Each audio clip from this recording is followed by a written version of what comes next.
Smith is out of shape, but he's not big. So this ain't like, oh my God, he's not going on 600 and save my life, my 600-pound life, right? So it's not. He'll be in shape in like 3 months. That's not. He's happy. That's not happy. That's stress. That's Jada stressing him out. That's a Jada guy. He's chilling. He's comfortable. He's eating what he wants. He's living his life. He don't feel like going to the gym, so he's not going to the gym. Like, I don't think there's nothing wrong with Will Smith's body the way he's looking right now. He looks happy. We're not going to do that. Well, I would say this. The only thing I would say outside of the fact that I thought someone leaked my news when I was like scrolling and saw this picture, I was like, you got me. You finally got me. God damn it. You identified yourself? Yes, I was like, oh, that's me, ain't it? So, but outside of that, I mean, he's kind of like actively telling us, yo, this is the biggest I've been, and I would like to make a change. So in my head, that means that he's not happy with it. You know what I'm saying? Like he's making a conscious effort to change what he's seeing in the mirror. He's not happy because of social media. I don't think so, though. No. What I feel, if social media was displaying that body as like, oh, this is more sexy, this that, he would have been fine with it. But that's not the norm on social media. Here's what I would say, though. I can guarantee you that he's living his best life. He's eating whatever foods he wants to eat. Okay, he's eating whatever he wants to eat, and he's living his life. Period. But because social media tells you that that's not what you're supposed to look like, he's gonna say, "I'm not in the best shape of my life." He looks normal to me. I'll let you go. I think that Will is comparing himself to himself. Yeah, I think that's where the insecurity comes from. Nah, I wouldn't even say insecurity. He hasn't expressed insecurity. He said that he wants to get back in shape. So as a person, as Will is a person who's been in fairly good shape for over a decade now, even if he's just comparing himself to his body when he was playing action heroes, when he was playing Ali, if you're used to seeing that every day, that's going to be ingrained in your mind more than social media, because you are your own body goals at that point, because you have a point of reference of where you were and where you could be and where you are at now. You know what I'm saying? Ask anybody who's been big and that is now skinny. They will choose being smaller and healthier every single time. Ain't nobody talking about, oh, I'm big and I eat whatever I want and I'm just cool and happy. That's the biggest myth and the biggest lie. That's a lie. That's a big ass lie. Because them people. I'm gonna have to disagree with you. I'm gonna have to disagree with you respectfully. I'm not only a client, I'm a president. Hey, welcome to the Soapboxx Podcast. I'm your host, TJ Legacy, and I'm joined with the fam. What's good? How y'all doing? What's up? My man all the way from up north, NYC, Harlem, all that good stuff. What's good, Alan York? Yo, good afternoon, good evening, people. You see I'm on my Jay-Z stance right now, just because I'm got the Knicks playing on the TV. We just clinched the playoff berth. We'll talk about that later. How y'all feeling today? Yo, feeling good, feeling great. As y'all can see, we're making a few minor tweaks, some changes and stuff. All the way from, and so I'm excited about that. Lady from the north, what's going on? Jesse, what's popping with you? What's popping? Why y'all let me say all that on the last show? Why? So because sober Jess needed to see what drunk Jess looked like. No. First of all, let's not do that. I still mean what I say, but like watching it back, I see that everybody has some valid points. I still stand on what I said, but I would like to say that it's very important to be healthy. Okay. I appreciate you. We had some self-reflection when you're like, oh my God, is that me? Is that what I sound like? Yes, that is you. All the way from Tallahassee, Florida. What's going on? Just Giovanni, how y'all doing? How you doing, Giovanni? Hey, what's going on? And just I had your back for some parts of what you were saying, so I don't really need you to rescind your statement. But I I definitely feel you though. Yeah. Yo, what's I'm sorry, that's noise in the background, my 3-year-old son. But everything is good. I'm definitely happy to be here. We got some a lot of good things to talk about today, so I'm ready to jump into it. Absolutely. The title of today's episode is Return to Sender. But before we get onto those topics, I want to know, how was the Mother's Day for the ladies on the Soapboxx Podcast? What did y'all do for Mother's Day? What was up? I know you had an event, Giovanni, last weekend where you spoke. How'd that go?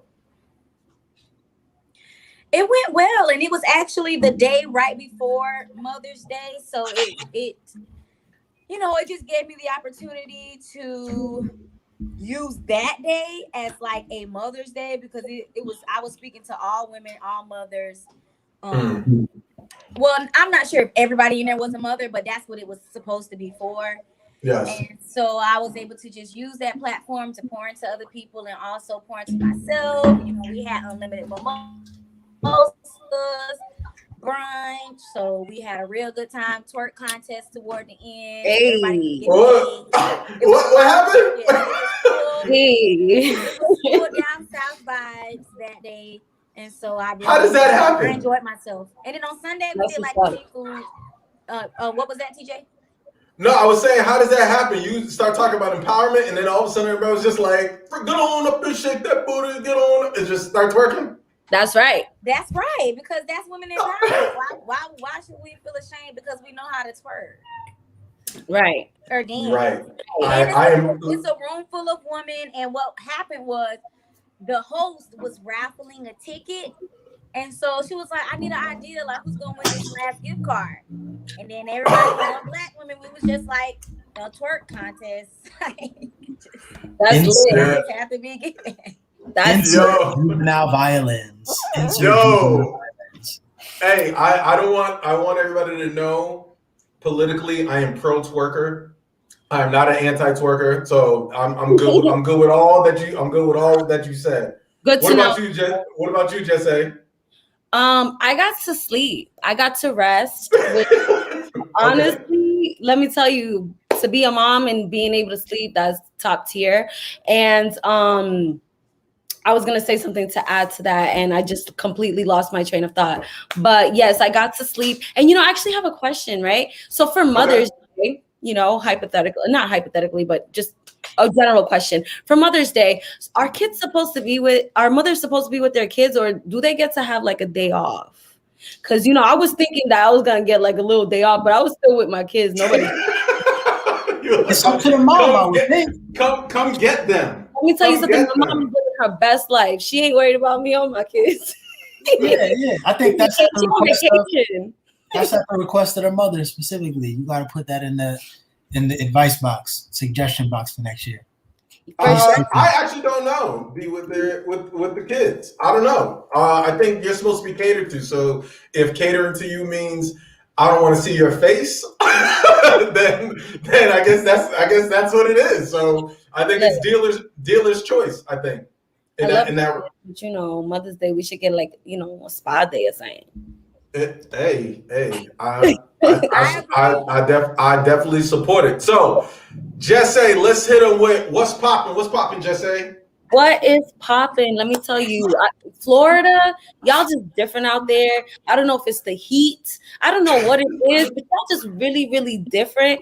So let me tell you guys about this 28-year-old who walked up into Miami-Dade High School trying to get high school students to follow her, okay? She's walking around, okay, filming it, passing out flyers, telling all the students to follow her on Instagram. First of all, girl, I don't know how you thought you was not about to get caught for doing that, okay? You put your whole Instagram handle on that, so they were going to find you, okay? And then on top of that, they said that she was passing out pictures. I mean, they said she was showing pictures of her Instagram feed, which showed videos and images of her wearing a devil's mask. Now that's weird as fuck. I'm sorry, but no, you're right. Like, it's different. Like as an influencer or somebody who is a content creator and you do videos and stuff, you want people to like follow you, or maybe you're just like posting and you're like doing something influential or trying to promote something. But no, she's promoting herself as a weirdo. Okay, wearing this devil mask. I don't know what her motive was. Okay, but authorities caught up to her ass, and she's charged with felony trespassing, misdemeanor, interfering with a school, and resisting arrest without violence. So she's out on $2,000 bond. And yeah, girl, you should have just made a better choice because that just wasn't it. Yo, I want to get some followers or some likes. That's what I want to know. What kind of devil's mask was it? Was it like a mask like that, or like a full face mask? Like, I don't know. I did not entertain that. I did not entertain that. I did not go on her feed to see what that looked like. I just read the article. Okay. I mean, did she touch anybody? I don't know. Am I wrong? I just think she's stuck in. Yeah, I mean, why do you want kids to follow you? So she must be a pedophile. Look, I don't know. It's weird. It's like she's kind of trying to promote something or trying to get people to the dark side. I really don't know what it is. But if you out there passing out your handle and your Instagram feed is of you like in satanic shit, that's freaking weird. I'm sorry. That's weird. And like, have you guys ever did any like weird shit to get like more follows or more likes? I started a podcast. That's it. That's about it. That's the weirdest shit I've done. Like, honestly, if it wasn't for media or wanting a career in journalism, I probably wouldn't be on social media like that. Like, I'm just through with it. But yeah. But other than that, no. Never did nothing extreme for some likes. I don't know. No, not really. I've never been. I have to look back in the archives of what my younger self used to do, but not really. Giovanni, Allen. There's not that many thirst traps that I put out there, but they're coming. They're coming. Go ahead, Giovanni. No, I never did nothing extreme. Like, for likes on Instagram, no. Really, Allen? Maybe when I was in high school and I had my on Twitter, like I always used to post pictures in like bathing suits and stuff, but that's normal. Yeah, I feel like that was kind of normal, but no, I ain't never really do nothing extreme. You did miss an opportunity to get a lot more likes with the Mother's Day twerk down. You could have recorded that and posted that on social media. I could have, but I was too busy twerking. You know what I did? Exclusive. Footage. You know what I did? What did you do? So like when I had first created an Instagram, like I was like really thirsty for likes. Like I was like super thirsty and I like really wanted to grow my following. So don't judge me. You know, like this was like in the beginning stage before like my Instagram actually hit. I used to download these apps. And I would like pay for like Instagram likes. Speak your truth. I respect that. I can tell you this because now I don't have to. Like now everything is organic. You know, I don't have to do that. So it's how many likes did you get? It's growth. You would pay for like if you wanted like 100 likes or 200 likes or 30 likes, like you would pay like, or you would have to like other people's stuff and then you would get like those likes back. So yeah, I used to do that. No shame, you know, like I was definitely fiending, but now I don't need to do that. But you know what? It's the illusion. It's people see like, oh, okay, this person, a lot of people are liking it, so let me like it. So when they saw that other people were liking my stuff, then they liked it. So it got to a point where people were just naturally liking my stuff, so I didn't need to do that. And like once I started like doing videos for the Cape Verdean community, everything just came naturally. But like I said, no shame. That was back in the day when I was fiending. And yeah, I used to pay for Instagram likes. So I know, I can tell like when somebody's paying or when somebody has the app, I can tell because when you look at their likes, like it will show somebody with like one follower or somebody with like an Arabic name that likes their stuff. So I can spot that. Mm-hmm. You know what, guys? This episode, we are about to call this Jess's intervention. There's a lot of growth so far. We are 15 minutes in, and the growth that Jesse has expressed and shown, I'm very proud. You know what? Most social media influencers would not say the shit that you just said on social media. And that's real. But that's real. I like that. Yes, that's me. You know, yeah, I don't don't take the extreme. I thought you was finna say, you know, you posted a picture with your titties out or something. Girl, I always post pictures with my titties out. I mean, all the time, nipples too. Yeah. As us, we're like, nipples out? Like, wait, nipples too? No, girl.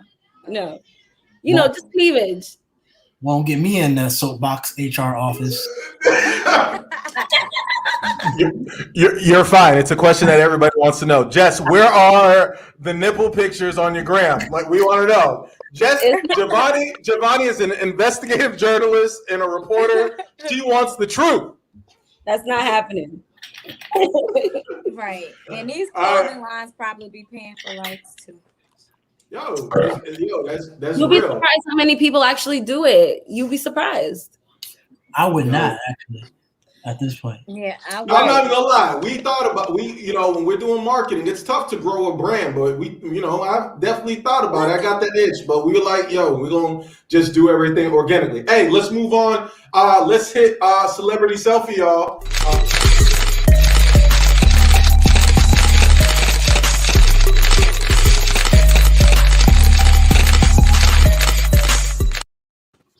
All right, celebrity selfie first. Yeah, I know. Brother's been working. All right, let's go. Celebrity selfie. Let's hit it. What we got? First story up. Anybody want to take it? Go ahead. It don't matter who. Yes, let me tell you, J-Lo and ARod and Ben Affleck is a whole menage a trois there. But let me tell you, ARod, he mad. He feeling some type of way because he's not really feeling J-Lo and Ben Affleck's little reunion. But you know something? She said, peace out, I'm moving on. And that's what she did, And I guess he's shocked. He's shocked. They always shock. They always shock when you leave and you move on. But hey, that's exactly. Men never see it coming. But let's be real. Women don't leave one relationship without having a side dude or jump into the next dude. It's just they got some dude in the there's some dude in the wings. There's some dude in the wings that make it easier to detach emotionally. And once a woman detaches emotionally, there's no getting her back. So clearly Jennifer Lopez, when they were about to, with ARod, when that whole thing was about to break off, she was looking at Ben and saw Ben, and I'm sure there was a text or so, back and forth. These things just don't happen, like run into each other like, hey, what's up? No, not for celebrities, no. I was going to say, I may resent that. I do think that men know. Like, you know how they have that saying, after it's too late. You know how it's just like, oh, I'm going to end up with the person I always told you not to worry about. Like, there's always like some sort of inkling there. But on another note, and I'll let the ladies expound on that after this, I will say ARod bounced back pretty nicely. I mean, he went ahead and bought the Minnesota Timberwolves yesterday. So I guess that's not a bad consolidation prize when you lose the love of your life. True. What we got next on Celebrity Selfie, y'all? Hit it. We got, what's going on with Jay-Z? Someone talk to me. Jay-Z. Well, we do have Jay-Z has finally been inducted into the Rock and Roll Hall of Fame in 2021. So shout out to Hove. Y'all see me doing my little Hove hand bop earlier, so that was one of the reasons. So shout out to Jay-Z. This has actually spawned another conversation because it's always people who are on two sides of the fence when things like this happen. It's like, okay, one, why did this take so long? And then the other side is two, why do we care? Like the Rock and Roll Hall of Fame isn't historically a Black achievement, and it's no longer even really rock and roll at this point. So that's really the bigger conversation that has been happening, because we all know Jay-Z deserves to be in essentially any sort of musical accomplishment museum at this point. So I will also say that from what I've been told, that they will be breaking ground on the hip hop museum, the biggest hip hop museum in the Bronx this year. So that's also something to look forward to. Right. So big up the Hove. Okay. Big up the Memphis Bleak, because it's a team effort. You feel me? Ta. Absolutely. Yeah, absolutely. Jay-Z, Jay-Z's definitely a legend, and shout out to his files. Yo, did y'all hear about Ellen DeGeneres, right? So Ellen DeGeneres, after having her show for over a decade, almost 20 years, actually, a little short, shy of that, amidst all of the controversy when it comes to toxic workplace, racism, just harassment of her employees, she's calling it quits. She's saying that, yo, I'm done. I'm tapped out. I'm no longer doing my show. She's going to end it. And the show was very popular. I actually enjoyed watching the Ellen show. But this just shows you that the people who have a show, you can't look at celebrities one way and then you don't know how they actually treating the people that they have. You got to treat people with respect.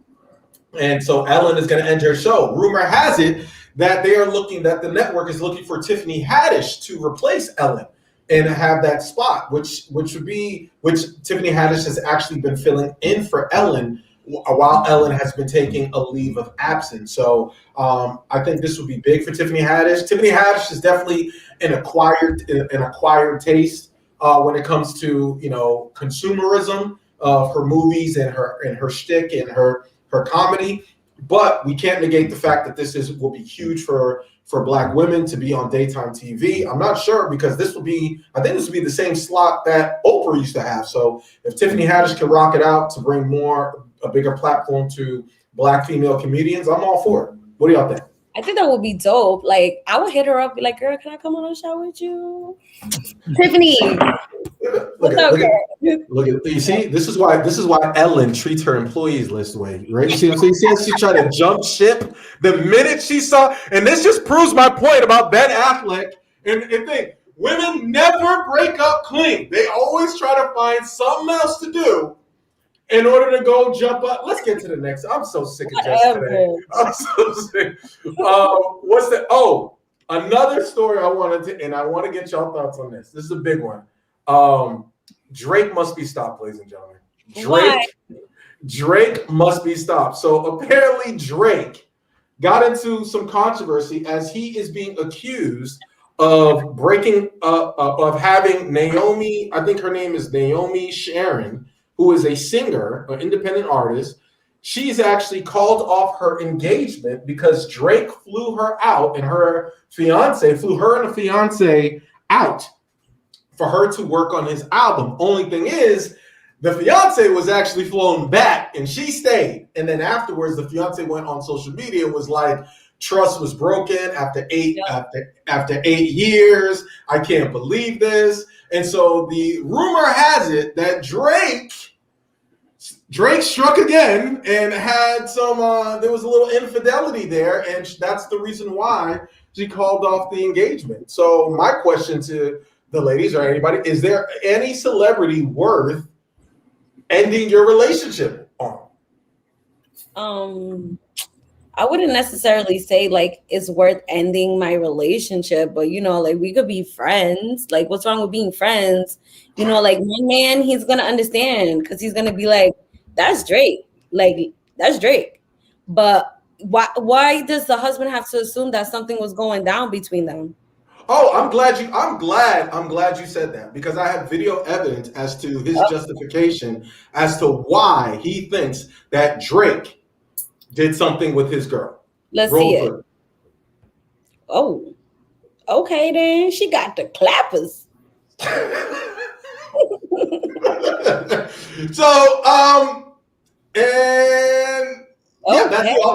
That's all the evidence. So she came with her husband. The husband flew back to where he came from, returned to sender, and Drake was left alone with this young lady who was trying to advance her career after 8 years and broke up the engagement.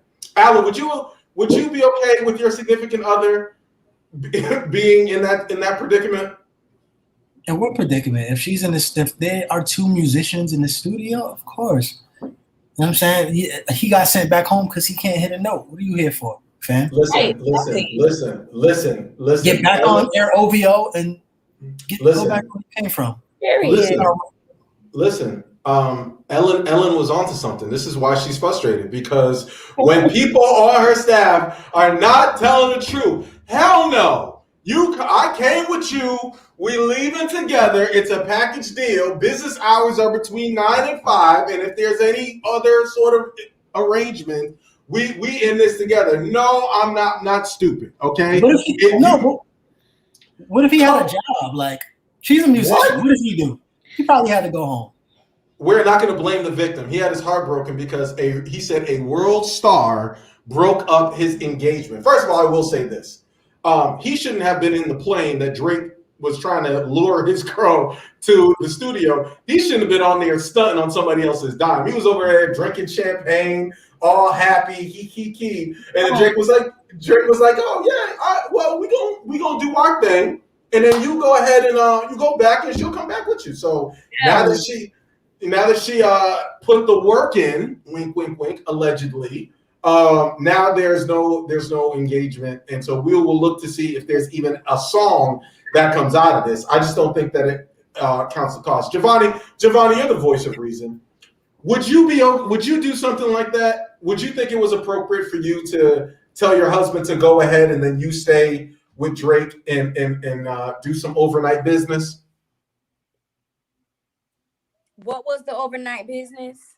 Oh, I'm sorry. I'm so glad you asked. Here's the video again. This is the overnight. That is the overnight business. Yes. That happened, and this was all via her Instagram. And there's plenty more videos like this. She's worth a look, but not the follow. But yes, that's what the business was. The business of being featured on a song, which has been unreleased. We don't know. Drake has been mum about the situation, but clearly the fiance said that trust has been violated. What could he possibly mean by that? Yeah, I mean, I feel like in that industry, you gotta know what you're walking into, and as a woman, as a husband, whatever it is, you both have to know, like, yeah, babe, it's gonna be some times where, dude's gonna try to pass up on me, or I may have to flirt a little bit. You gotta know the game. Like, we trying to get money. We're trying to make sure that my career takes off. Now, if it comes to you have to actually screw, you got to be in the bed, laying up with somebody, then that's totally different. But I feel like everything that you do, it has to have a purpose. Like, it just has to have a purpose behind it. Now, if you're just doing it and nothing come out of it, then I will say this. Drake has been alleged to be, remember there was a rumor about him and Kim Kardashian possibly that have, had some infidelity. So my thing is, it's not who I'm with. It's like, if you know someone's reputation where they're going to potentially try your significant other, if we're going to talk business, keep it about business. But let's be honest. There was some, he clearly smashed. That's my opinion. He clearly smashed, because you're not breaking up with that after 8 years, and because trust was broken. Come on, I'm reading between the lines. Yeah. That was clearly the issue. Yeah. First off, how you be like, let's be honest, and then be like, this is my opinion, this is my theory. Because I'm not trying to have this be Alan York and the Family Soapbox Podcast. I'm not trying to be sued, Alan. Okay, I don't want anybody to come out and say TJ accused Drake of anything. But that's what he did. He said, I'm gonna be honest. He smashed. But that's in my opinion. I'm gonna be honest about my opinion. That's what I'm doing. I think Drake put in some work in the studio and flew that, and that young lady went back. I do have a question for the ladies. But she didn't go back home. Say something. So just say yes, and then I'm gonna come back to you. All I'm saying is, if the roles are reversed, I definitely feel some type of way. But at the same time, I'll be like, damn, babe, you slept with Beyonce? All right, like, fuck you, but all right, you slept with Beyonce, you know?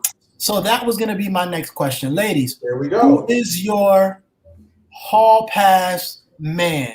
Meaning that y'all, you know, y'all in a happy relationship, but if the opportunity presents himself, homie's just going to have to understand that you'll live with the consequences if consequences may arise. And that ain't happening. Michael B. Jordan? Nobody? Y'all not gonna, come on, we gonna start naming names? Nah, Michael B. Jordan is with Lori. We're going to respect that relationship. TJ, if you remember our previous podcast, you said they were but look, they doing pretty good. I said till June. I said, give me till June. Okay. And we'll see. But I'll come on here and see if it's real. All right, it's almost June. I mean, I don't really have any, I can't really think, I feel like, I don't know, I feel like all celebrities are hoes, so I really, no. I mean, Drake though, you know, but no. What does that mean? Drake? What? Oh my goodness. Are we going to have another break? I would never, you know, it's so funny because I was having this conversation if Drake wanted to fly you out, would you get flown out by Drake? And we going to talk about this off camera. Whoa, wait a minute. She already been flew. She's been flew. Get flown out by him, and you know, like we would kick it, and it would be like, you know, platonic and respectful, and you know, we would have fun. But I would not like do anything unless I was single. There you go. Okay. I want Soapbox Nation to comment.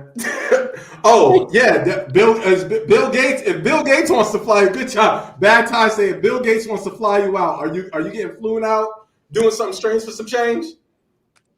Who you asking? I'm asking Eric. Are you guys gonna do it? Hey, look. Bill Gates I'll play some Xbox with him or something, but I ain't gonna fuck Bill Gates. But we can have a conversation. I'm not gonna. That's $1 billion. Alan, you was drinking wine with a dude at a bar. Bill Gates want to fly you out. You're not gonna have dinner with him. I would have dinner with Bill Gates. Is that wrong?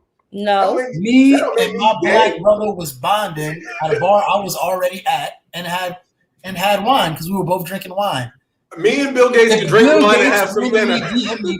To get flown out, I'll be like, fam, what are you talking about? If my account and my routing number is. Oh, you want a deposit? You a bad bitch, huh, Alan?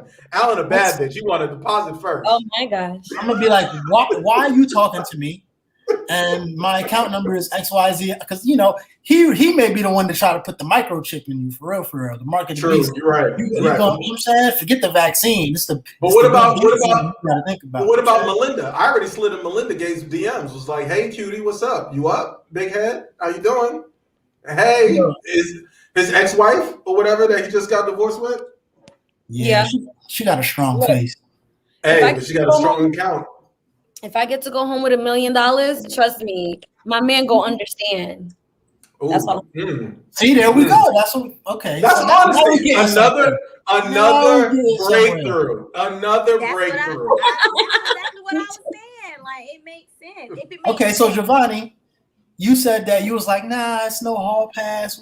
So what's the price? So since you don't want to put a name on it, what's the price that your man will just have to understand?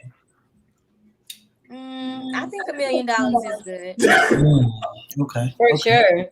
Look, y'all blushing. Ooh, $1 million. That's like easy. But ain't nobody finna be smashing no celebrity just to be like, come on, it was him. No. True. Yeah. You have to get something out of it, and that's probably what she was thinking. Wait, hold on.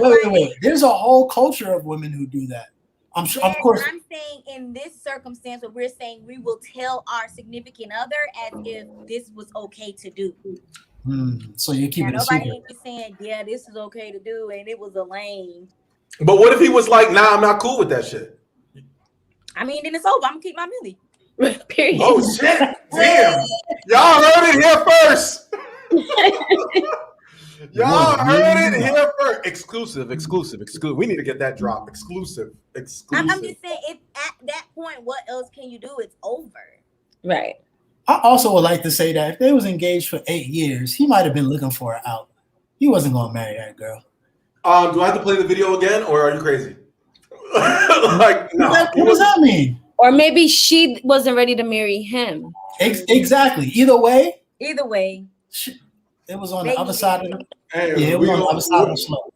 We gonna move on. My relationship hall pass is of course first lady of the Soapboxx, Tessa Thompson. She has always been that. So whoever I potentially am with will have to just understand. I don't know if she's rich or anything, but it's just something that's just has to happen if the opportunity. Ironically, she's actually dating my girlfriend right now, so we can double date. Wait a minute. Wait. We don't talk these things. Moving on. No further questions. No further questions. No further questions. I want to talk about this. All right, let's talk about. Okay. How'd you know, Monet? No, we don't speak that name on this on this podcast. We do not speak that name. All right. Speaking of podcasts and Rift, because we're gonna be the next podcast. Alan, what's going on with Joe Budden, man? Joe Budden and his podcast. Whoops, let me take the relationship hall pass off. Man, the Joe Budden podcast has been going through some turmoil the last 2 months or so. To give you guys the cliff notes, his co-host Rory. Which one's Rory? Which one's the other one? Rory is the Irish gentleman, the white gentleman. So essentially, Joe told Rory to take a pod or two off. They generally do 2 pods a week. So he told him to take a week off, 2 pods, due to some tension that was happening. The other co-host, Mal, essentially when he came in and heard about the situation, he said, you know, this should be a group decision. He ended up leaving. That kind of snowballed into them the co-host not being in the pod for around 6 weeks. Fast forward, there were some other people who came and filled in. Then Rory and Mal, the original 2 co-hosts, came back for a week. They went on vacation. And then when they came back, it was just Joe. Now, Joe went on to explain recently that as of right now, both of the co-hosts had been effectively fired. He elaborated that the issue at hand essentially was they wanted to look into the books, into the accounting of the entire podcast. He felt some sort of way in regards to them doing that because he felt that, he felt that they should have a little bit more trust in him and felt that he felt offended that they would kind of go that far to have the lawyers audit in the books. And not only did he say that, he also said that once the books were calculated, that he found out, supposedly, this is according to Joe, that they were being overpaid. So, you know, for him, he felt like it was a double slap in the face. Not only are you guys kind of underhandedly accusing me of something, but you guys are also being overpaid according to what we're bringing in for the podcast. There's a lot of layers to this, but the long story short is that the Joe Budden podcast, as of right now, it is in the air if he'll even come back. I know while the co-hosts were gone, he did have 2 other people fill in for their slots. I'm not sure if they're going to be the permanent host or if he's going to branch off or do something different. But as of right now, the Joe Budden podcast, as we know it, has been effectively squashed. There was also some very interesting tidbits there in regards to one of the co-hosts wanting some ownership or asking for ownership. Joe essentially saying no.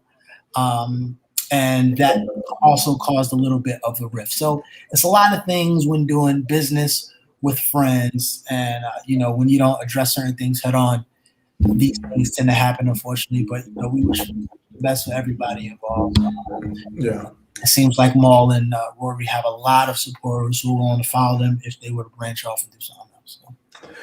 Yeah, but I'm pretty sure Joe Budden has a non-compete clause with the people on his on the podcast for a certain amount of time if they're independent contractors. Let me talk. Can I talk to Joe Budden for a minute? Can I please? Yes, do that. No. Joe, I understand. Joe, Ellen, I understand. It's good help is hard to find. Sometimes you just get sick of the bullshit. I get it, Joe. I get it. You're on Spotify, but as you're looking for a co-host, please, the Soapboxx Podcast is also on Spotify. I already had a podcast host today say they were going to leave my show for the Ellen show, for the Tiffany Haddish show. She hasn't got the gig yet. So the shit is, so I get it. Everybody says start a podcast, have co-hosts.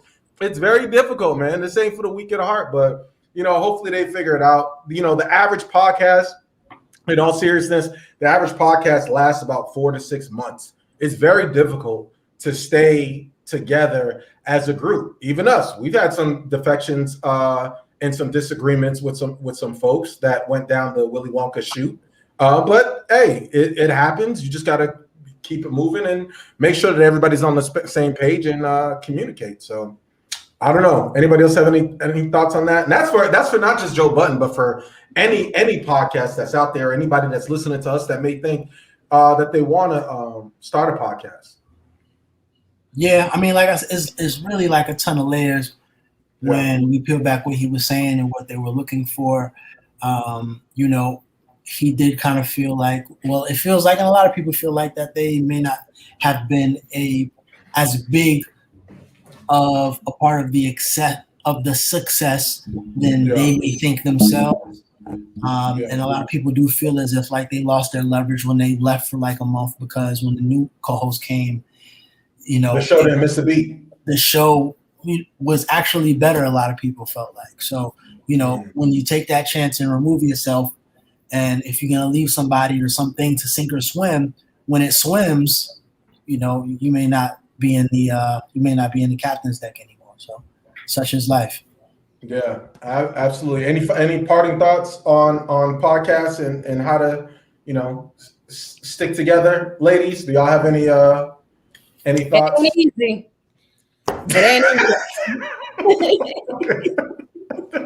Jess, you were doing so well on this podcast. You were doing so well. All right, let's move on. Shout out to Celebrity Selfie. Thank y'all for that.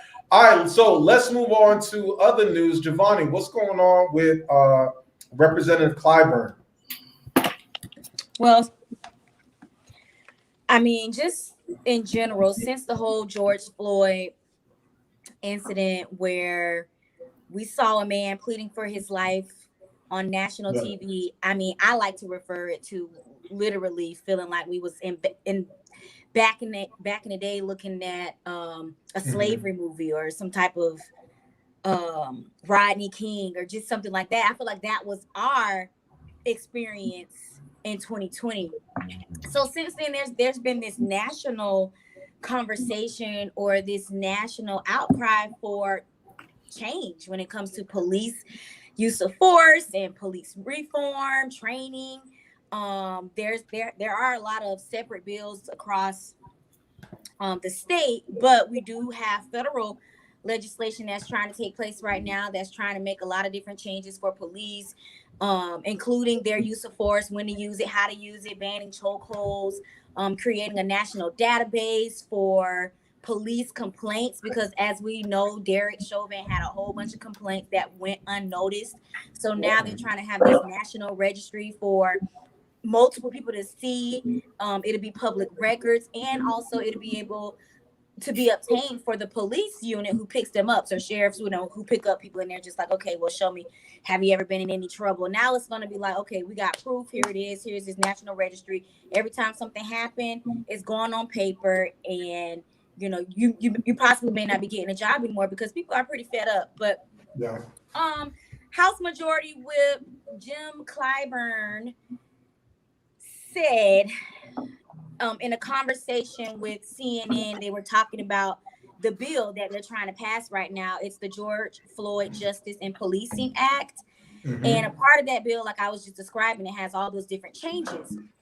But Democrats specifically are not satisfied with the bill's language because they want it to include, or they want to get rid of, qualified immunity for police officers.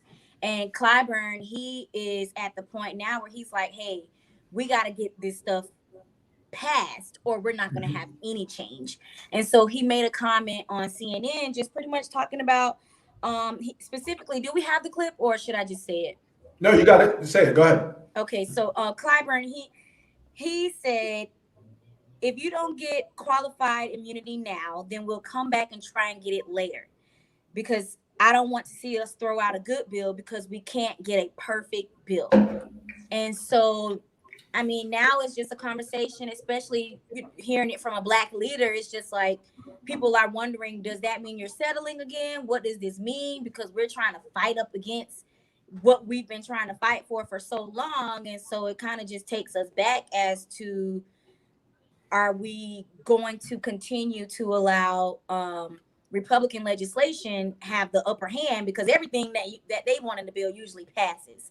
So why is it that Democrats cannot get what they want in the bill? And so what do you all think as far as not the whole process of qualified immunity for police officers, for those who are listening, is us not being able to sue the actual cop for his wrongdoing? Of course we can sue. We saw Derek Chauvin go to jail, but in that instance it was and TJ possibly could explain it better, but from my understanding, we sued the city, and the city is where we got the $27 million for George Floyd. The Chauvin, sorry, Derek Chauvin. No, you got it. We didn't sue him as an officer, but as an individual person. Yeah. And so if we would have sued him as an officer, then technically let's just say he don't have the money. So that'll mean, okay, well, we're going to collect his house, whatever type of money he can, the house is ours, the car, the assets from his wife is ours. As y'all know, he was trying to hurry up and get a divorce, so things wouldn't be taken away from his wife that belonged to her because they were married. And so they're just trying to say, like, hey, we do like this bill. The Democrats are saying we do like this bill, but we don't want our majority leader to settle and go on national TV and tell everybody that we are settling. So what's y'all opinion about it? Well, initially, and thank you for that report. You did an amazing job, Giovanni. The conversation of qualified immunity was a doctrine by the Supreme Court in 1967, right? And so Giovanni talked about it, saying that qualified immunity helped protect government employees from liability and damages, right? The reason why qualified immunity is such a big conversation when it comes to reform, and I don't even like using the phrase police reform anymore, but for the sake of this conversation, I will, is because it's a mechanism to have police accountability. We don't want officers in this country to continue to racially target and execute state-sanctioned killings of unarmed black men and black women with impunity, where they can't be tried. And so we as taxpayers, we shouldn't want, when these killings happen, we shouldn't, for some race soldier who goes out and kills an unarmed black person or harasses or whatever, they have to pay out these settlements. Why does that have to come out of our tax dollars when that should be going to things like education, infrastructure, and things for our kids? So it's like we're getting screwed back to back. But if these officers knew that, hey, if they are racially targeting people, if they are killing people, they could potentially be liable to lose their pensions, lose their house, and hit them in the pocket where some economics behind it, then it might give these people some pause for cause. It's a mechanism of accountability. And that's what grassroots activists have been asking for such a long time. And this is why this episode is called Return to Sender, because I had an epiphany this week, right? It's not necessarily, we always say it's not what you say, it's how you say it. Sometimes it's not the message or the messenger. Sometimes it's the recipient. If we ain't fucking with it, and that message that he's saying is, oh, well, we don't want qualified immunity. We are not, and we'll get this on some of our other stories. This generation is different. We're not looking for crumbs at the table. And the seat at the table that Representative Clayburn has gotten, him and other members of the Black Caucus, we have not seen enough progress for us to think as a new generation that what you're doing and the way that you're doing it in the good old boy system is going to benefit everyone else, because everybody is still dying at the hands of law enforcement and no one is getting punished. You got to think, look at the Herculean effort that it took to have a conviction for Derek Chauvin, that it had to be videotaped. Other police officers had to testify against him. It took an army to convict someone that everybody saw the murder that was nationwide. That's why it's a problem. because the scales of justice are unbalanced. And that's why it's about leveling the playing field.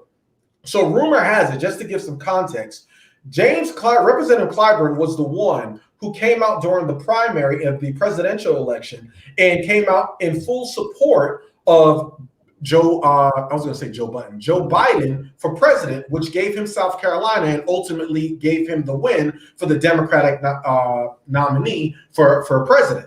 So rumor has it, when you're reading some of these articles, is that Joe Biden was the one to kind of wink, shoot that message over to Representative Clayburn to say, hey, you might want to put that out there in the atmosphere and see how it lands, right? In order to influence the masses. And then when other activists, grassroots activists, and other Democrats who looked at it was like, whoa, this is not what we want. Why would you say something like that when it really didn't need to be said in this juncture? Because if you think about it, the Democrats have the majority in the House, the Democrats have the majority in the Senate, and they control the executive branch because they control the White House. So, and you're able to pass things without the Republicans saying, "Oh, we're going to be all on board." And everybody goes back to the whole, we want to be on party line. So, wrapping up this conversation, James Clyburn, and this is the old guard Democrats, where we have the black buffer class, where they are the ones that tell people or the black society what's good for them. Those days are over. Like, qualified immunity needs to happen. And if you are and the people in South Carolina, somebody needs to tell this dude to sit down, because you're doing more harm than good. If you don't take away something, and no Republicans came out and said anything, right, that were really pushing, because they know they're playing the game. They don't have the majority. So for you as a Democrat and as a black man to come out and say, oh, well, we don't really need qualified immunity, you're taking it off the table before we could even get to the table and sit down. It's disingenuous, and it's not what we want. So we're going to return that back to sender. And he could have just kept that shit to his damn self. So, and that's just how I feel about that. I do. Yeah. Go ahead, Al, you had anything you want to mention on that? I was just saying, it does seem like the Black Caucus, for as long as I can remember, are always willing to place a compromise on progression. And it doesn't seem to be like that on the other side. It's fast track when it comes to regression. But progression, where we're kind of taught that it has to be inched into the point where it just completely stalls out. So that definitely has to change. And you know what? The other problem that I have, and we'll move on, is that we have. Okay, someone once told me that there's black people and then there's white people's black people. And so when we hear that term, it's who white folks deem acceptable.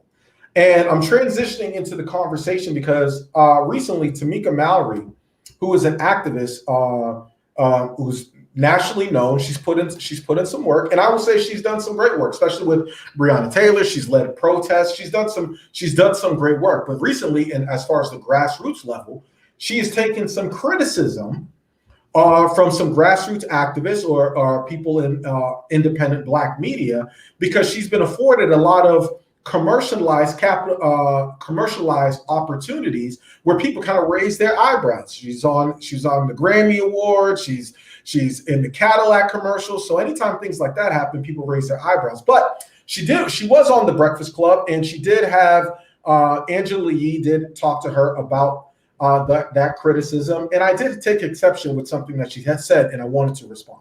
The truth.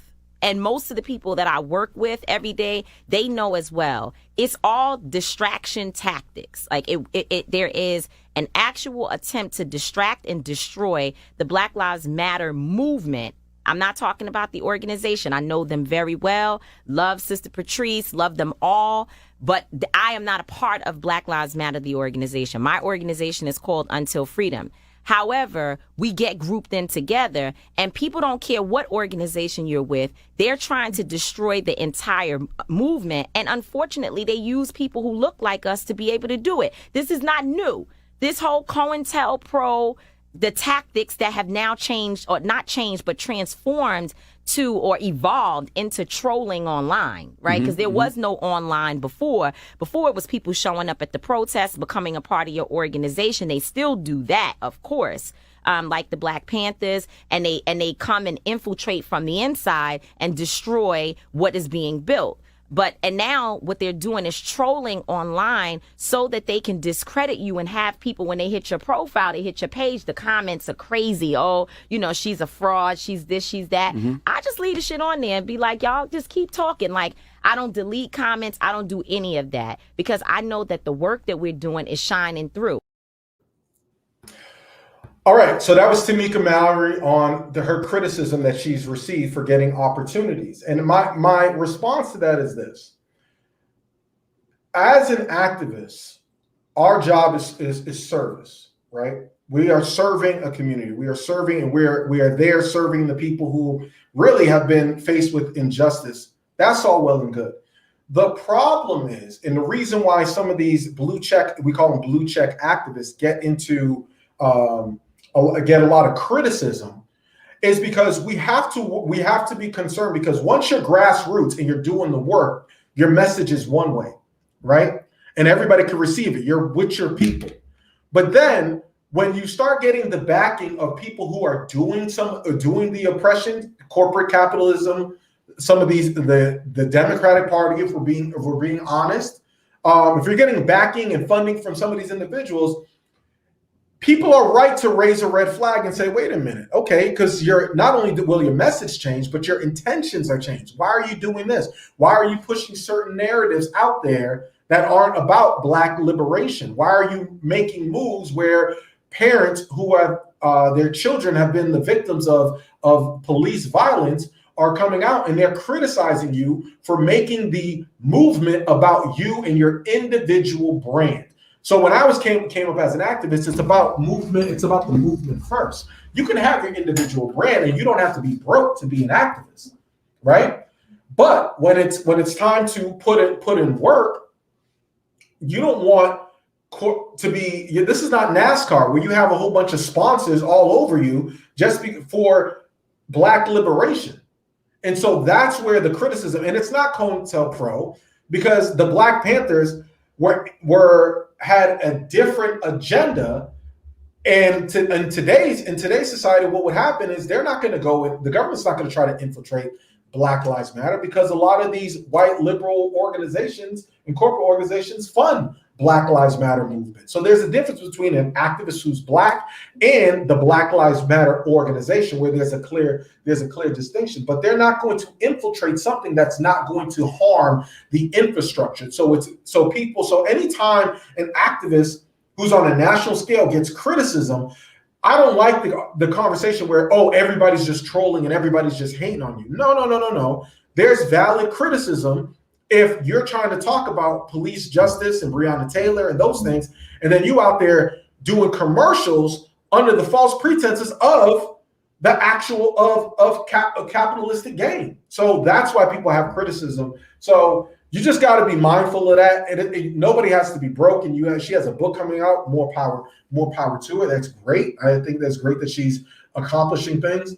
But when people have criticism about the way that you're advocating for them, either you step back and say, okay, well, y'all need to go ahead and y'all need to do some of the work, or you need to go and branch out, because there's plenty of work, there's plenty of injustice out here for everybody. You see what I'm saying? And for you to be, so no one wants to be aligned with anybody who's going to be deemed as a profiteer. So anytime you receive criticism for something that is for public consumption, it doesn't mean that you're a hater. Hell, we had some haters this week from our, not haters, we had people who criticize us on our podcast. Once we put our LinkedIn, which is in the description for this episode, once we put our LinkedIn in, some people little white supremacists left us a bad review, but we ain't here for that. What we're here for is making sure that we're articulating ourselves and telling the story and reporting the facts and giving our opinion on things. That's what we're in the business of, entertainment. So that was just my thought. Anybody else? Yeah, I mean, a couple of things. I mean, for me, I've always felt like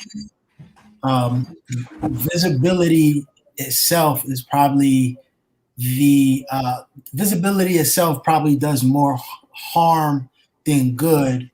Mm-hmm. For activists, if that's just your sole, if that's just your sole occupation, and then I say occupation very strategically, because if being an activist is what you do for a living, there are going to be plays that include you being you monetizing your platform. And then that's when the lines get blurred, because you only have this platform because of your activism. And then once people start seeing anything other than that, then they start to question your entire body of work for something that you may have done to just possibly keep the lights on. So I always think that that's a real slippery slope with activists. I also think that to go to what your point was, I do think there may be some credence at times. I do think a lot of the criticism is fair. And just because historically we've known what happens with our leaders and their organizations. I can say that I may slightly disagree with you that even some of these companies that are funding quote unquote Black Lives Matter, I do think that we are right to be skeptical of even just doing that purely for the focus to, like you said, maybe drive different narratives. So that's where I believe Tamika was coming from, the angle where, all right, even if it's not an individual, maybe if this company is putting X amount of dollars up to sort of sway the conversation of this organization one way or that way, that could be another form of maybe not COINTELPRO, but just maybe like just some inner organizational conflict of interest there. So it's really just like a real slippery slope. Like I try not to be too hard on activists that are visible, because I feel like they bring more good than bad, and I feel like what their platform is for entirely, it's not going to be flawless. And I don't want to. I try not to criticize people just for making a living for being activists.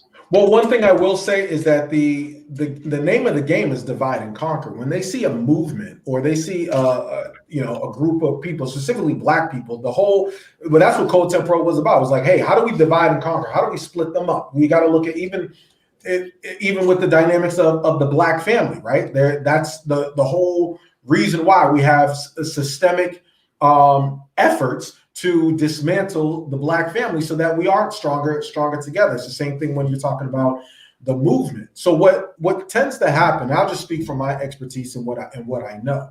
When you have a movement and you have a group of organizers and they're all working towards a common goal or structure, what the white power structure does, or what white supremacists does, even if you look back at slavery, they will pick out a few, right, and deal with a few.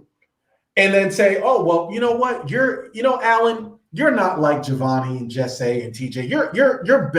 You're special. So we're going to give you some funding. We'll give you a grant. We'll give you some of the money. But we can talk to you. You sound they're a little bit radical. You sound a lot better, right? So we're going to give you opportunities. We're going to give you commercials. We're going to promote you to represent everybody. And so when everybody's like, wait a minute, we are in this together, how are you the one that's designated, right? And this goes back to when things happen in the Black community, they keep saying, well, we need the Black leaders, right? You don't hear that in the white community. You don't hear that in the Hispanic community. They always want to designate to one person, because if they can designate the efforts to one person, they can co-opt that person to then become not a leader, but really a Negro whisperer. Right? Which is someone that if anything gets too, and this goes back to slavery, if anything gets too hot in the community, this person will be able to, calm the waters down. Hey, everything's okay. It's all right. So I think it's a bad look when you are propped up. Anybody that's propped up by the dominant white society when it comes to Black liberation, it's automatically a red flag where you're like, wait a minute, why do they like you so much? What are you saying? And it's not always what you're saying on social media. It's not always what you're saying on the microphone or at a rally. It's what you're saying behind closed doors. They are never, trust me, they are never going to fund anybody who they deemed is going to be a threat to them or their power. So when you have someone who is getting funding and getting these white corporate dollars, there's like, wait a minute, what are you doing? And it's just like, it's when you have they talk about the field Negro and the house Negro. you always have this field Negro that's like, man, I'm gonna go in, who gets designated to go into the master's house and on behalf of the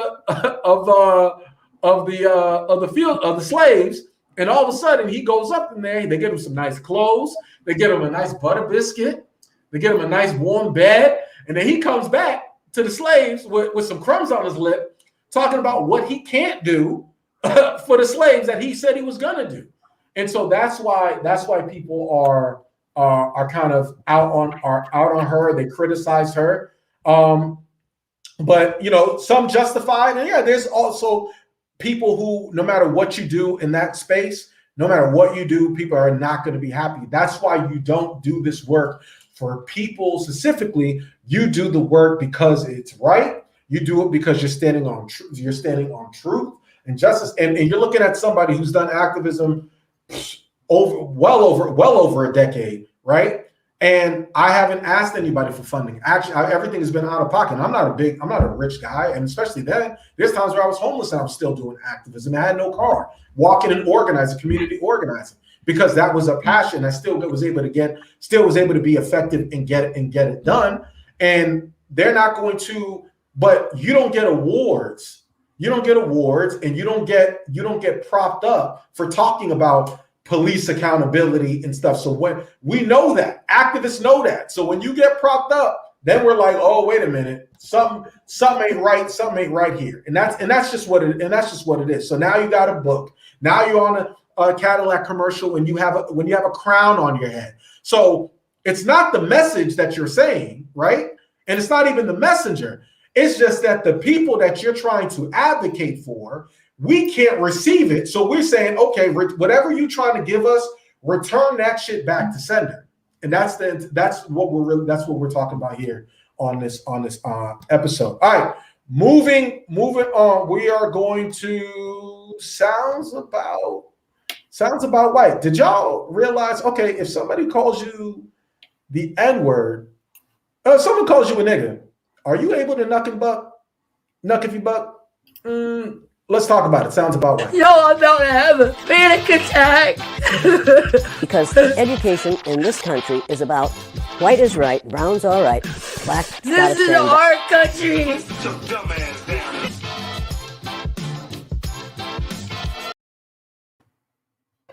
All right. Yes. So Sounds About White is our weekly segment about privilege, white privilege, if anything. But we have an interesting twist on this week's topic because we want to have a conversation about a young man who worked at a Dunkin Donuts, and there was a 77-year-old man who decided that why do I not have this picture up? I apologize. It's a 77-year-old man who actually came into the Dunkin, who was complaining about his order, and he went into he was upset, and he went inside the Dunkin Donuts. So a 77-year-old white man went into the Dunkin Donuts because he was upset about his order. Well, he actually went into the Dunkin Donuts and encountered this young, strapping black man and he decided to spout off some racial slurs, called this black man a nigger at his job, racially targeting this black man. And then this black man said, hey, listen, call me a nigger one more time. And this white man, in Biden's America, decided, I'm going to go ahead and I'm going to call you a nigger. Well, this black man decided he was going to take matters into his own hands and punch this white man, this 77-year-old white man, in the face with the force of all of the ancestors from the ancestral plane. Well, this man was unconscious, and he was actually he was knocked unconscious, and 3 days later, he ended up dying. So my question, now he is being charged with a murder charge. He was charged with a murder charge, right?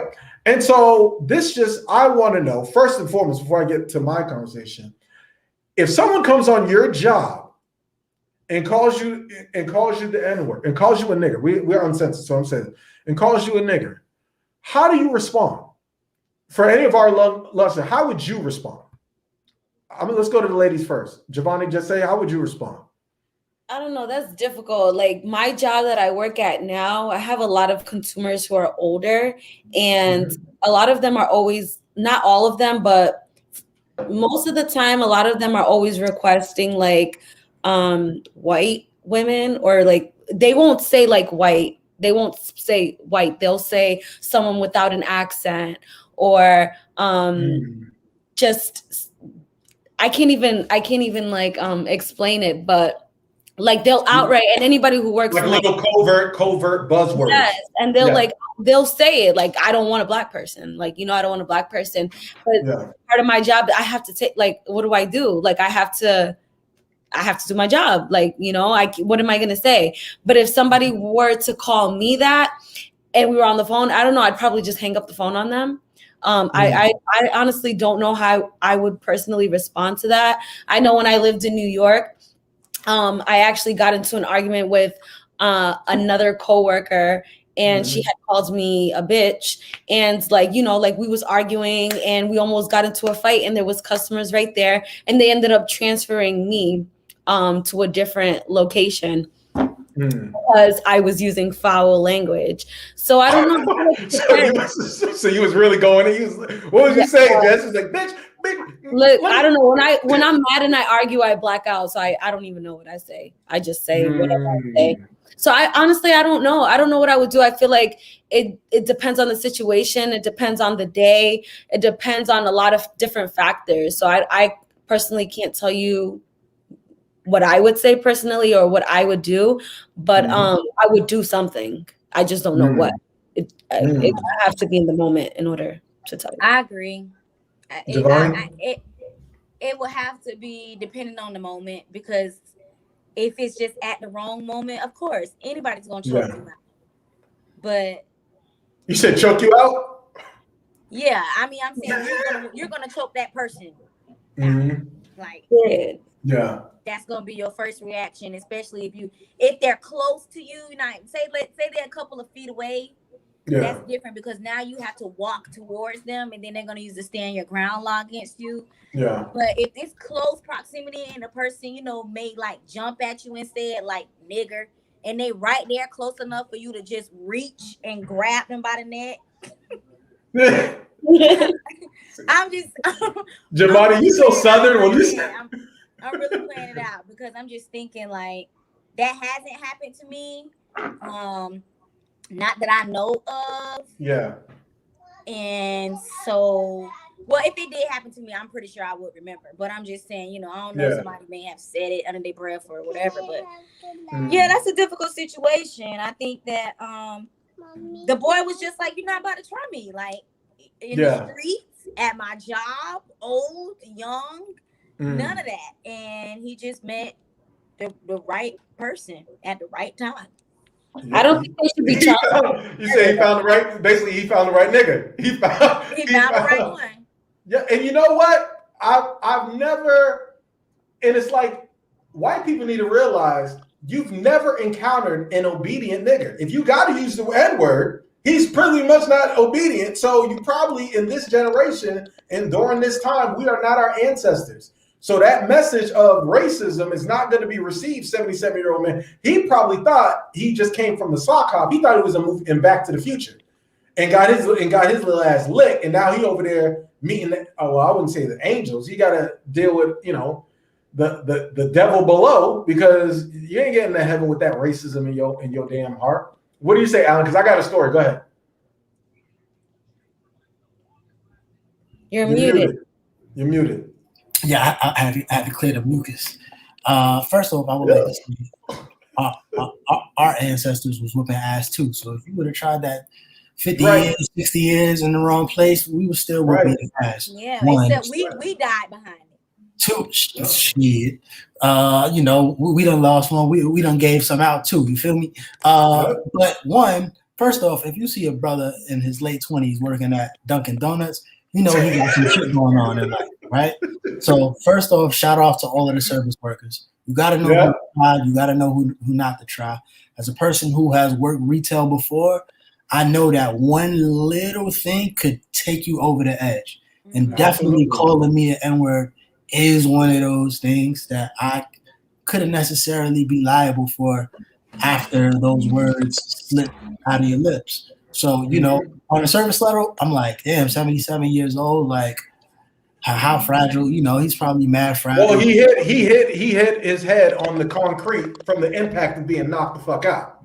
So, listen, racism is a deadly game. I think they call that natural selection or something like that. So, at the end of the day, free my guy, man. Free my guy.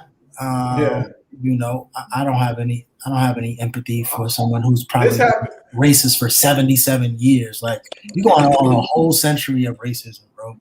You probably need to see what the other side looks like and get your soul cleansed. Yeah, this actually happened in Tampa, Florida. So hopefully I'll try to connect with some activists. Maybe we should.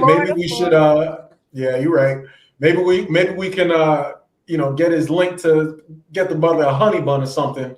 Put some money on his books. Maybe hook him with. Hopefully he has a good attorney, because we definitely don't want to see this young man go to jail for really defending himself from being racially targeted at his place of work. First of all, this white man, 77 years old, was in the drive-thru. So if you're in the drive-thru and you parked your car to come into a place of business with the intention of a confrontation, that shows your intent right there. So for all I know, this young man feared for his life, and the best thing he could have done was in Florida, which is he is a stand your ground state. He has no duty to retreat, right? But he has to use equal force. So we'll see how that, the legal jargon works with that, because I think the white guy had to have touched him. But if someone is racially targeting you, that's a slippery slope. I may have to go and ask some attorneys how that will look, but hopefully he gets free. But I do have a story. So my younger self, right? I was working at Sports Fanatic in the mall. And I love that job. Jerseys, you could watch all the football games and stuff. I loved working there. I think I was like 16 years old. I think 17. And I was talking to my assistant manager. I was talking to another one of my coworkers. We were all shooting the shit, shooting the breeze. One was white, one was black. We were hanging out. One of my coworkers, who was a football player that I played with back in the day, so I must have been like 19. Actually, I was out of high school. He came around the counter while in mid conversation, and he smacked me in my face. Like, randomly smacked me in my face while I was having a conversation. Did you smack like on some Rick James? This is Rick James, Rich. Smack me in my face. Like I said, you don't smack a man, right? Oh no. Then he went behind the counter and continued his job. So me, back then, this is younger TJ. I'm sorry, you said you were getting robbed? No, I wasn't getting robbed.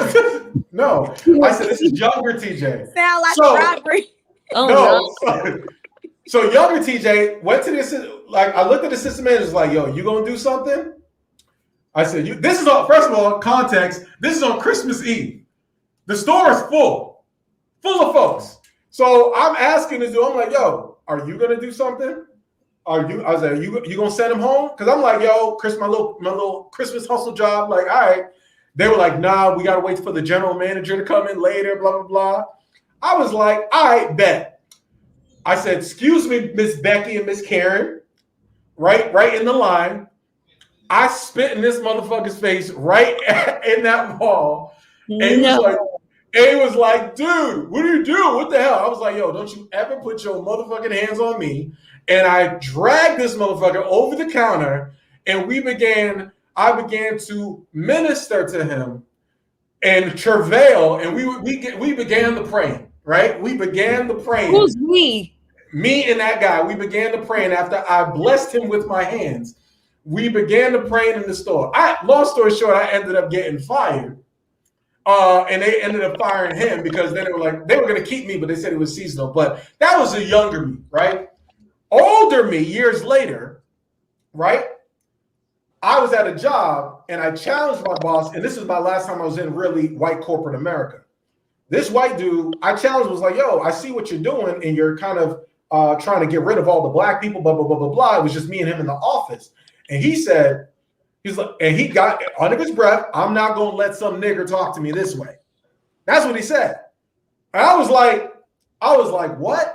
But me being more mature, and I actually like that job too. I was like, you know what? I had a choice. I could have beat the shit out of him, and then they would have arrested me, or I can go through the HR route. So I went through the HR route. They didn't do shit either, and I don't work there, and I have a podcast.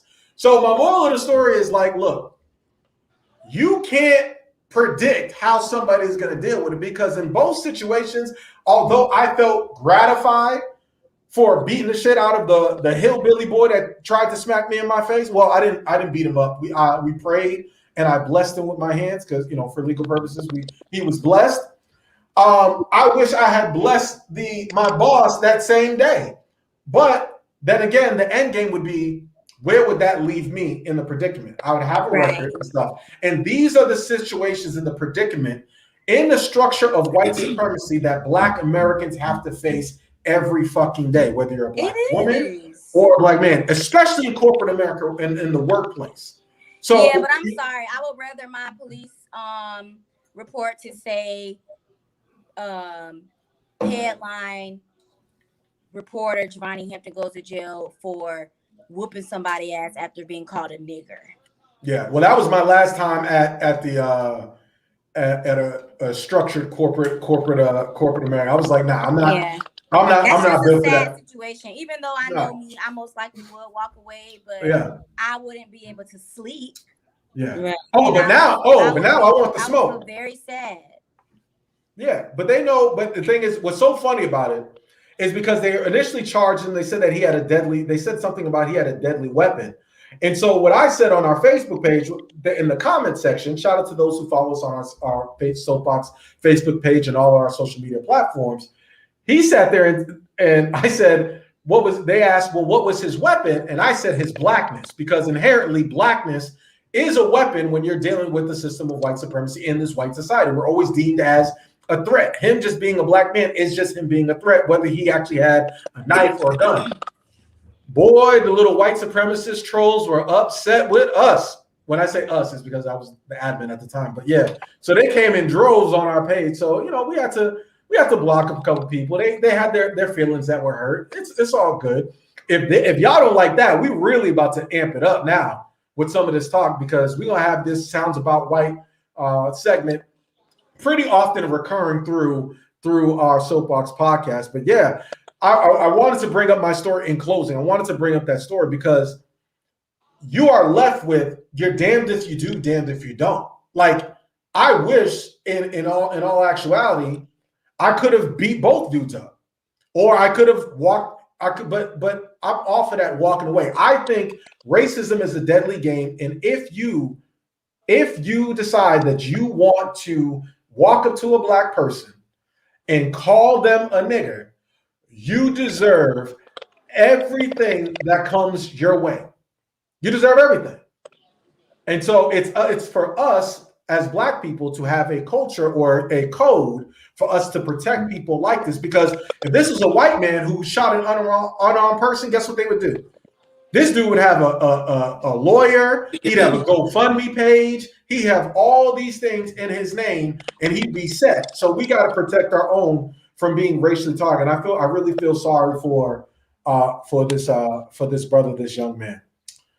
All right, let's keep it moving. Got one more topic. As you know, May is Mental Health Awareness Month, and so we are going to be talking about the warning signs of a cries for help or mental health awareness. And this week we had Lizzo. So Giovanni, you want to talk to us about some of these warning signs and some of these breakdowns that people are having, and how they can possibly cope with some of these things? Yeah, I think just a general conversation about what's happening in society, where a lot of people, I wouldn't even say like just our generation, but just all generations from 20, probably even younger than that, from 12 years old to 65. There has been more depression than ever before. And I think it has a lot to do with society and people just trying to live a life that doesn't fit theirs. Lizzo, beautiful, strong artist Lizzo broke down on TikTok about her not being happy and not having anybody to talk to about it. She also said it was embarrassing for her to go on there and say that. And then she followed up after she got some feedback from her TikTok fans and friends close to her that she is loved and that, you know, she's not alone and she does have people to talk to. The fact that she went on there, I guess that's one point to talk about just being sad, which is a very general thing to experience. But a lot of times, especially people of color, we are automatically viewed as strong and just tired looking, mean looking, you know, all that type of stuff. So I think that for her, as a woman of color to go on there and be like, yo, I'm sad and it's you know, it's hurting me and it's bad, is a very strong statement. And then of course you have some people that feel like, why are you going on social media telling people that you're sad? Like you don't have friends. And so it's just like, I feel like mind your business, whichever way it goes. If it ain't for you, you can't really comprehend with what she's doing, then mind your business. Even if the person is doing it for clout, that ain't none of your business. You know, just find out the business that belong to you and pertain to that. But as for me, I feel like I'm not the judge of what somebody is doing it and why they're doing it. If she is doing it because she needs attention, that's a problem. And she give her, if that's what she needs to fix that problem, that's what she needs. You know what I'm saying? I feel like we can't judge that. Not saying it's going to make it better or worse. I'm not a psychiatrist or a psychologist, but if some people need the Instagram likes, and so, you know, they got to go on Instagram and post a certain picture, or they got to go on there and start crying, real or fake, then that is a deep longing for whatever that is. And I don't think we as people on Instagram should ever be the judge of that. So I would just definitely say seek counseling and to find out, you know, find out what your triggers are and try to find a friend or a strong friend, not even a strong friend, because the strong friend role, that's over with. Just try to find a friend that you can, a trusted friend, a trusted family member, a counselor, and don't be afraid to cry. I am one of those people where it's like, nah, you ain't gonna catch me slipping. You're not gonna see me cry. But lately I've been like, no, I'm a little weak today, or no, I need help, or I'm not feeling good. And I've been letting people know, like, yeah, it's not, I don't really know what's going on, but it's not good right now. And I feel like that's something that you have to do, because we need to also normalize not feeling well so we can figure out how to get better, opposed to just trying to normalize that everything is okay and we don't have no solution as to how to fix the problems that we actually hide. So I commend Lizzo, and, you know, whatever it is that she's going through. I don't know if she was smiling after that video. She said she was done crying, but hopefully she does get the help that she needs. And if you're not going to offer words of support, then shut the hell up. Like, how are you going to go on somebody's post and like start talking shit about them expressing themselves? Like, that's how she felt like she needed to express herself. She was being vulnerable. So who are you to go under her post and start talking about the way she's choosing to vocalize her feelings? That says more about who you are as a person. So if you're not going to say something positive, get off her freaking post. Nobody's asking you to comment. She's expressing herself. That's why sometimes I hate the internet. Like, people really walk around, or like they put on this mask like they're so perfect when it comes to the internet. And in reality, nobody's life is perfect. Everybody is going through their own struggles. Everybody's going through their own thing. Like, don't get on the internet and bash somebody for being vulnerable. Just shut the fuck up. Shut up. Sorry. Well, here's my take, and I'm this is not me joking. I think this is the real Lizzo, and I've actually alluded to this in previous conversations. All of that stuff that Lizzo was doing before, you know, twerking at the Laker game, doing certain things that people see as that's outlandish, and people are like, yo, why is she always naked? Why is she always doing this? Why is she's talented? Why is she looking for, whether it's negative attention or positive? Why is she always out there? To me, and I've always had this stance, and this is what I kind of alluded to last week, those are cries for help, right? And I'm not going to test everything to her weight. This is someone, when you look at someone who is not happy with self, and they are seeking validation, and they're seeking the affinity from people outside because they're not okay with dealing with who they are internally. And the reason I can speak with it is because I too have dealt with that. We all deal with insecurities and stuff. This is why I get upset, because it's very dangerous when you are wearing your mask, as Jess, you alluded to. When you are wearing your mask where it's not really you, and you out there telling her, oh, girl, you go out here, you do whatever you want, but that's not really how you feel, right? When you putting the message out there that, oh, you just do whatever, and I can go to a basketball game and have my ass out and start twerking and doing all these things because I think, no. You have identity, and you have identity issues, and you have issues pertaining to how you fit into society. And a lot of it, and this is just my estimation, it could not be true, it's my conjecture. I do believe it comes with body image, and I do believe it comes with her not accepting who she was or her size. She's not happy with it, right? So if you're not happy with it, what you try to do is you try to normalize it by telling people, oh, I'm big and I'm proud and I'm just and I'm that and stuff. But then because you want people to be like, yeah, girl, yeah, you're doing great, you're fine, whatever. But internally, people who are bigger in that tribe, we know, we're like, yeah. You know how many times, and I'll be honest, you know how many times people, when you're a bigger person, do you know how many times people attribute your personality or you being a good friend to or wanting to be in a relation to being someone who's, oh, because of your size, that's why they have a good personality, that's why they're loud, that's why they're this and this and that. So she could be facing those stereotypes that we face, that and it weighs on you to be like, well, wait a minute, the person who I am inside, I'm a good person, right? And I don't think Lizzo's a bad person. I'm a good person, but nobody sees me for my talent. Nobody sees me for who I actually am, because they always look at my weight first. And the people, let's look at it in a relationship sense. The people who I desire, they won't even give me a chance or even look my way, because all they see is my weight, but they don't see my heart, and they don't see exactly who I am in the totality of who I am as a human being. That and the way society treats you when you are a bigger person to when you are a smaller person, it weighs you. So I don't even know the half of the things that she's dealing with being a part of the entertainment industry and talking about endorsements or going up against other women who are bigger. You got to look at Adele. And Adele, I'm sure it weighed on Adele. I'm sure it weighed on Jasmine Sullivan. So these are things. So speak your truth, right? Because there are other little girls who are looking at Lizzo who will listen and be like, I don't have to live a healthier lifestyle. I'm fine the way no. Because the person who's giving you that message, they're giving you that message because they're projecting their own the internal toxicity.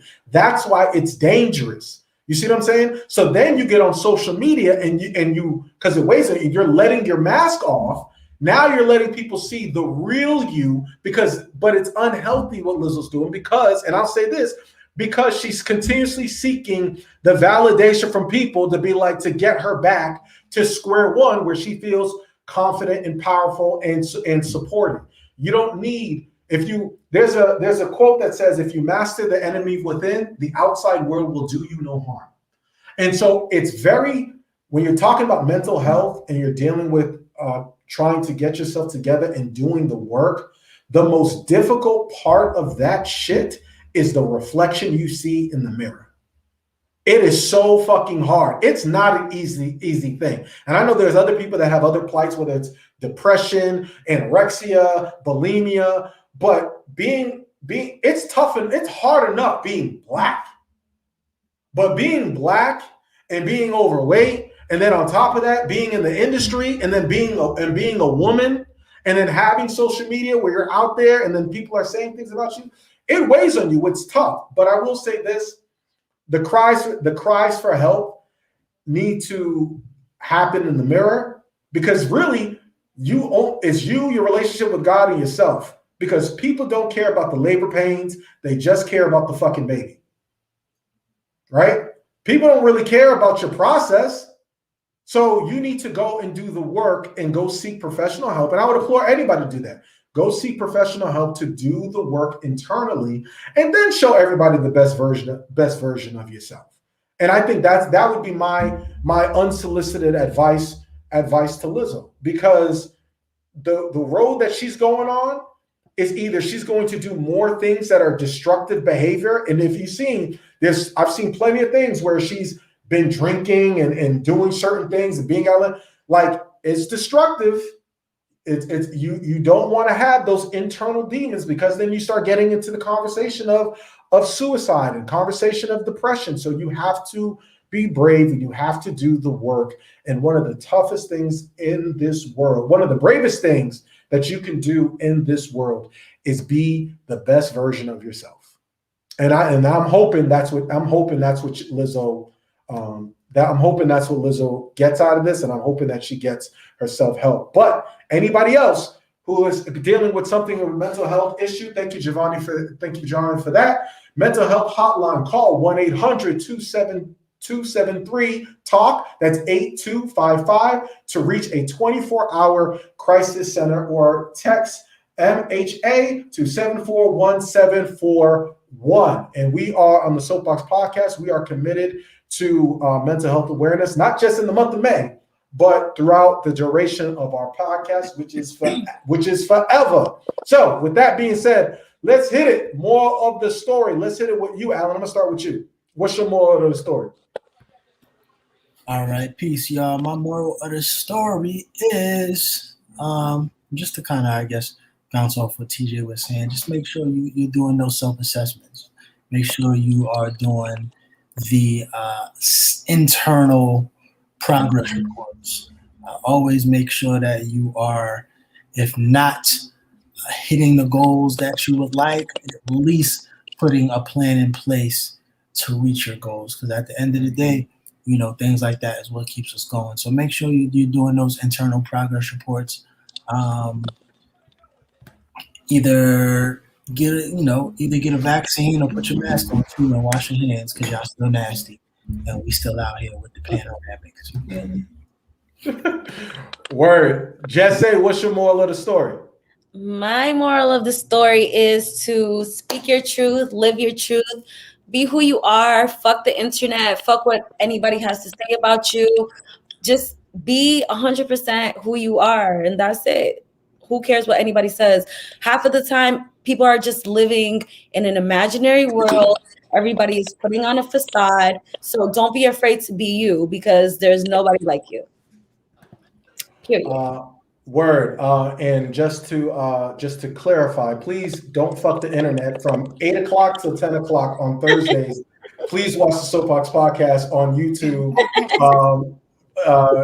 I don't know what the fuck Jess was talking about right there. She was doing so well on the podcast. Giovanni, what's your moral of the story? Yeah, my moral of the story is to figure out what your triggers are and be prepared to address them when you get put in the ring. Oh, I like that. Love it. Love it. Hey, and my moral of the story is this. Listen, I know we didn't really get to it, but I'm really concerned about what's going on. And I know this has been going on for years, and we haven't talked about what's going on overseas with Israel and Palestine. On our social media, I called it a conflict, and then some Palestinian folks hit me up and was like, yo, it's not a conflict because it's not equal footing. So I will say this, right? When you have a podcast, we don't have all the answers, but I'm committed to engaging in this conversation when it comes to Palestine, when it comes to Israel and the situation in the international affairs of what's going on overseas, because I'm not with what's going on with the folks over there being displaced. There are children that are being murdered, people that are being bombed. I would want that here domestically, and I think we owe it to not only our listeners, our audience, to report on what's going on. So if there's an issue that we can advocate for, then I'm going to open up the platform so that we can get more education on it and speak to the people who it directly affects and it impacts.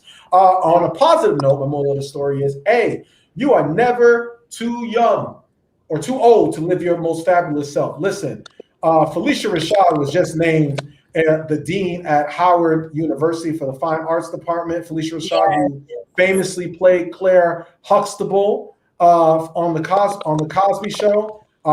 This is someone who I grew up. If my mother was in a movie, or if I had a movie of my life, this lady would play my mother because she resembles my mother a lot, both in the Claire Huxtable attitude, but also in actual physical appearance. So shout out to Felicia Rashad. Shout out to everybody watching and supporting the Soapboxx Podcast. Hey, we are on LinkedIn. It makes it a lot easier and more accessible for you guys to connect with us. Thank you so much for watching the Soapboxx Podcast. Make sure you follow us, subscribe, share, and also give us a review. Go to our YouTube channel and show us some love. We are doing some different things. We're making some different tweaks, and we're going to continue to grow this thing and ride the soapbox to the wheels fall off. So for Alan York, for Jesse, for Giovanni, we are the Soapboxx Podcast, and we are out. Peace. Anything. Tell them what we talking about. Anything. Tell them what we talking about. Anything. Anything. Anything. Welcome to the Soapboxx. Welcome to the Soapboxx. Welcome to the Soapboxx.